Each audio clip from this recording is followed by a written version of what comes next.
Écoutez, les enjeux de la coopération décentralisée quand on est un élu local, c'est d'abord de travailler avec les peuples, c'est-à-dire avec les populations civiles et essentiellement avec des populations qui sont bien entendu en difficulté, en souffrance, quand on a des relations qui sont des relations nord-sud. Et c'est le cas notamment des pays d'Afrique noire ou des pays du Maghreb.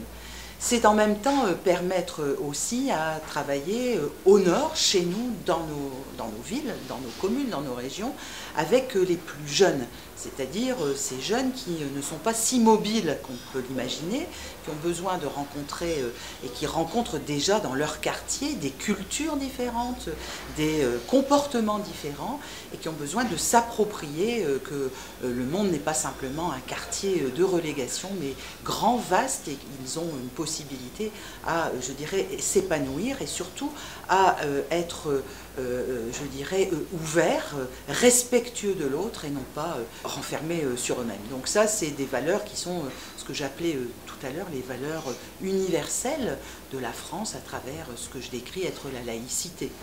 Et puis évidemment, on a à regarder un peu pour travailler localement avec les gens. Nos homologues, je rappelle que les lois de décentralisation 92 nous autorisent d'avoir des coopérations d'échelle à échelle, donc moi qui suis régionale, de région à région, avec des élus.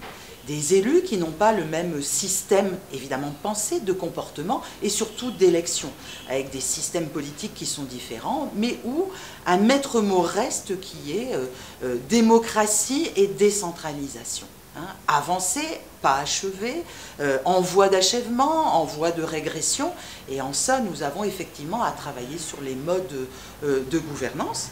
Dernier volet qui me semble déterminant et qui est l'objet aussi de notre volonté de travailler avec IPMED, c'est de travailler à un nouveau concept de coopération décentralisée économique et que moi j'ai rappelle aussi par rapport à nos fondamentaux qui sont le co-développement. Qu'est-ce que ça veut dire aujourd'hui quand on développe des partenariats et du business, il faut dire les choses comme elles sont, avec des entreprises qui sont des entreprises donc en l'occurrence du bassin méditerranéen. Et puis enfin, je reviens au début, aux populations civiles. Je parlais d'exemples notamment de travail avec les femmes. Les systèmes économiques ne sont pas les mêmes. On parlait des systèmes démocratiques, les systèmes économiques ne sont pas les mêmes. Il y a par exemple au Maroc un système qui se pose économique sur les coopératives de femmes qui se développent et qui sont l'avenir, de l'autosuffisance alimentaire, mais également de l'émancipation des femmes parce qu'elles se prennent en main, parce qu'elles sortent de chez elles, elles deviennent enfin elles-mêmes, elles gagnent de l'argent et elles peuvent transmettre à leurs enfants autre chose que la relégation et l'enfermement. Voilà les intérêts que je porte à la coopération décentralisée et le travail que je fais.